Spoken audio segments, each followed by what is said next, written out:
Hello everyone. I'll first start by giving my brief introduction. My name is Nikita Raj.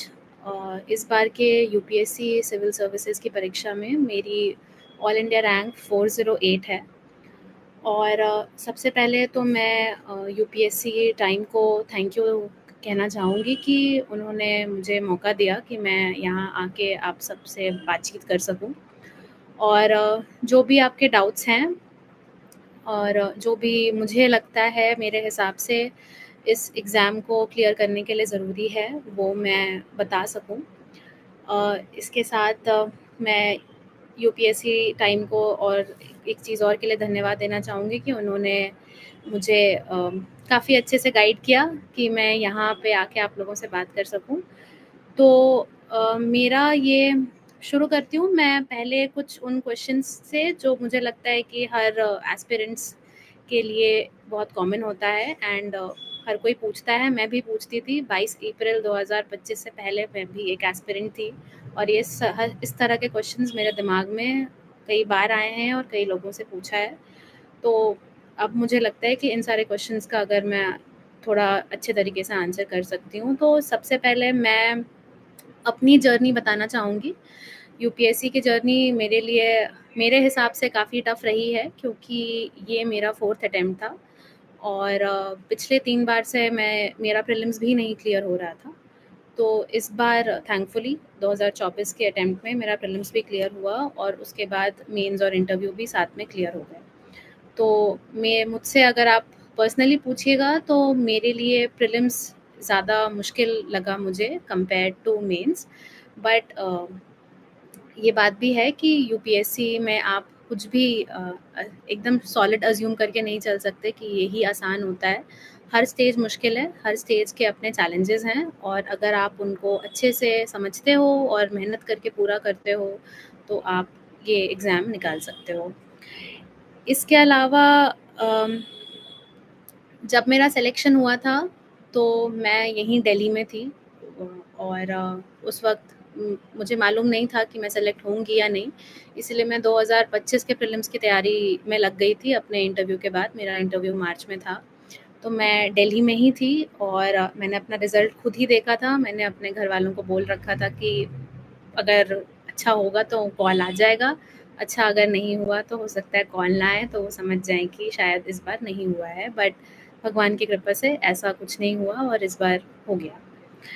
उसके अलावा मुझे लगता है कि अगर इस एग्ज़ाम की तो ये हुई मेरे बारे में बातें। अब हम आते हैं एग्ज़ाम पर जो कि सबसे इम्पोर्टेंट है और हम सबको मालूम है कि इस एग्ज़ाम में 3 स्टेजेस हैं, प्रीलिम्स, मेंस और इंटरव्यू।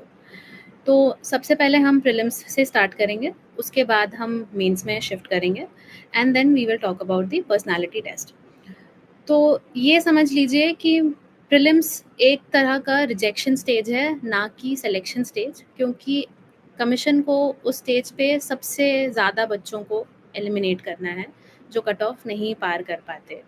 इसीलिए प्रीलिम्स का पेपर आप देखिए पिछले कई सालों से हर साल बाई साल ट्रिकी होते जा रहा है, क्वेश्चन टफ आ रहे हैं।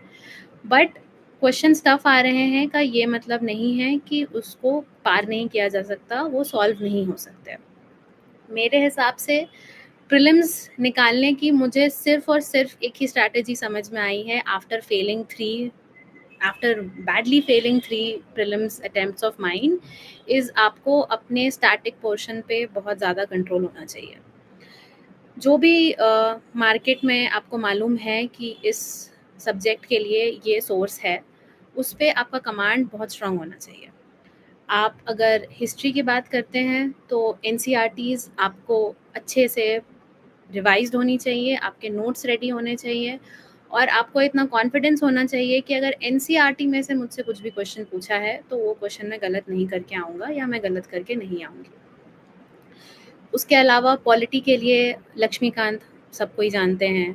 तो आप ये समझिए कि क्यों लक्ष्मीकांत का इतना ज़्यादा नाम है, क्यों हर टॉपर, हर बच्चा इतना ज़्यादा लक्ष्मीकांत की रट लगाता है। बात ये है कि उस किताब से कभी-कभी बिल्कुल सीधे में क्वेश्चंस आते हैं। आप इस बार का भी पेपर देखिए 2025 का, अगर आपने अभी तक नहीं देखा है या अगर आप उनमें से हैं जिन लोगों ने 25 का अटेम्प्ट दिया है, आप 24 का भी पेपर देखिए, आप 23 का भी पेपर देखिए, लक्ष्मीकांत से क्वेश्चंस डायरेक्ट आते हैं, तो आपको वो बुक किताब अच्छे से करनी है। इसके अलावा दूसरा बचता है इकोनॉमिक्स। इकोनॉमिक्स में आपको कंसेप्ट्स आपके बहुत क्लियर होने चाहिए। आपको मालूम होना चाहिए कि कौन सी वर्ड किस चीज़ के डेफिनेशन को समझा रही है। Current account, capital account, revenue deficits, fiscal deficit, इस तरह के चीज़ों में आपको कन्फ्यूजन बिल्कुल नहीं होना चाहिए। फैक्टर्स ऑफ इनकम क्या होता है, बेसिक पे निकालने का मतलब क्या होता है, मार्केट प्राइस पे निकालने का मतलब क्या होता है, ये सारी चीज़ें जो आपकी एनसीईआरटी में दी हुई हैं और ये बहुत बेसिक इकोनॉमिक्स के जो कॉन्सेप्ट्स हैं, ये आपको मालूम होना चाहिए। और इसके बाद आपका बचता है ज्योग्राफी। मेरे हिसाब से ये 4 सब्जेक्ट्स आपका हिस्ट्री, पॉलिटी, इकोनॉमिक्स और ज्योग्राफी। हिस्ट्री में स्पेशली मॉडर्न हिस्ट्री की मैं बात करूँगी। एंशिएंट और मेडिवल थोड़ा मुझे लगता है कि ईयर बाय ईयर और टफ होते जा रहा है मेरे हिसाब से, और थोड़ा कॉस्ट बेनिफिट उस सब्जेक्ट का पुअर है।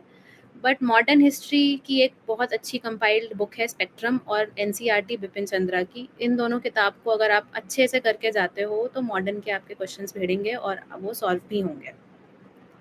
तो मॉडर्न हिस्ट्री, पॉलिटी, इकोनॉमिक्स और ज्योग्राफी, मैं हर किसी को यही एडवाइस करती हूँ कि ये 4 सब्जेक्ट्स जिनके स्टैटिक पोर्शंस हमेशा पूछती है यूपीएससी, इन 4 सब्जेक्ट्स के स्टैटिक पोर्शंस आपके आपके काफ़ी अच्छे से बने होने चाहिए। इसके बियॉन्ड ऐसा है कि इन्वायरमेंट, साइंस एंड टेक्नोलॉजी जैसे पेपर्स में, ये पेपर्स मोस्टली करंट अफेयर्स या तो डोमिनेटेड बहुत ज़्यादा होते हैं या इनको टफ करने का और रैंडम करने का स्कोप बहुत ज़्यादा होता है। तो एट टाइम्स कभी-कभी सब कुछ पढ़ के जाने के बाद भी आपने एनवायरनमेंट की कोई एक किताब अच्छे से कर ली, आपने करंट अफेयर्स भी देख लिए, उसके बाद भी आप देखोगे कि कुछ क्वेश्चंस ऐसे आते हैं जहाँ आपको समझ नहीं आ पाता कि ये पूछा कहाँ से है। तो मेरे हिसाब से एनवायरनमेंट और साइंस एंड टेक के साथ ऐसा है कि थोड़े रैंडम हैं वो सब्जेक्ट्स, और आप जितना भी पढ़ो हो सकता है कि उसमें से शायद कुछ भी ना आए, और अगर थोड़ा किस्मत हुआ तो वो उसमें से 1 या 2 क्वेश्चंस आ जाएँ। तो इसीलिए साइंस एंड टेक और एनवायरनमेंट के लिए मैं बहुत ज़्यादा दिमाग नहीं अपना खर्च करती थी। मैं कोई एक करंट अफेयर्स की मैगज़ीन मार्केट में जो भी आपको पसंद आती है, कोई ऐसा लिमिटेशंस नहीं है कि इसी कोचिंग का मटेरियल अच्छा है या इन्हीं का अच्छा है। आपको जो सूट करता है, जिसकी लैंग्वेज आपको समझ में आती है, आप उस करंट अफेयर्स के मटेरियल को उठाइए, उसको पढ़िए, एनवायरनमेंट के बेसिक कॉन्सेप्ट्स अपने क्लियर रखिए और न्यूज़पेपर से अपने करंट अफेयर्स, एनवायरनमेंट और साइंस एंड टेक को कवर करिए। इसके बियॉन्ड जाना पॉसिबल नहीं है मेरे हिसाब से।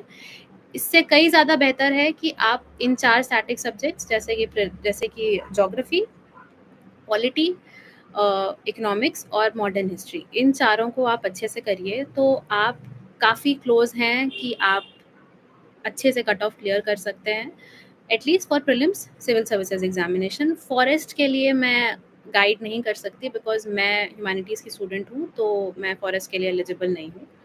बट सिविल सर्विसेज एग्जामिनेशन की कट ऑफ को अगर आपको पार करना है तो it is very very important कि ये 4 सब्जेक्ट्स जो आपके स्टैटिक में मेजरली कवर होते हैं, इनको आप अच्छे से करिए, बिल्कुल थरली। एटलीस्ट 2 3 से 4 रिवीजन आपका प्रीलिम्स से पहले इन चारों सब्जेक्ट का बाय हार्ट होना चाहिए, और आपको वो कॉन्फिडेंस होना चाहिए कि अगर बुक से पूछा है, इन बुक से पूछा है, तो मुझे इसका आंसर आता है, यहाँ मैं गलती करके नहीं आऊँगा। ओके, इसके अलावा मुझे लगता है सीसैट एक अगला पेपर है जो अगेन साल बाय साल मुश्किल होते जा रहा है। मैं सीसैट की एक कमज़ोर स्टूडेंट रही हूँ, तो सीसैट भी मेरे लिए एक स्ट्रगल था। तो मैं समझ रही हूँ उन बच्चों की दिक्कत जिनको सीसैट में दिक्कत होती है, बट मुझे लगता है सीसैट ऐसा पेपर है जिसका कोई ईज़ी सॉल्यूशन नहीं है रादर अदर दैन कि आप उसको प्रैक्टिस करिए। प्रीवियस ईयर के पेपर आपके लिए एक्सट्रीमली इम्पॉर्टेंट हैं, दोनों जीएस के लिए और सीसैट के लिए। लास्ट 10 ईयर्स के पेपर्स अच्छे से देखिए, अच्छे से एनालाइज करिए, एंड बाय अच्छे से एनालाइज करने का मतलब ये नहीं है कि आपने सिर्फ क्वेश्चंस देखा और उसके आंसर समझे और आपको लगा कि हमने कर लिया, नहीं।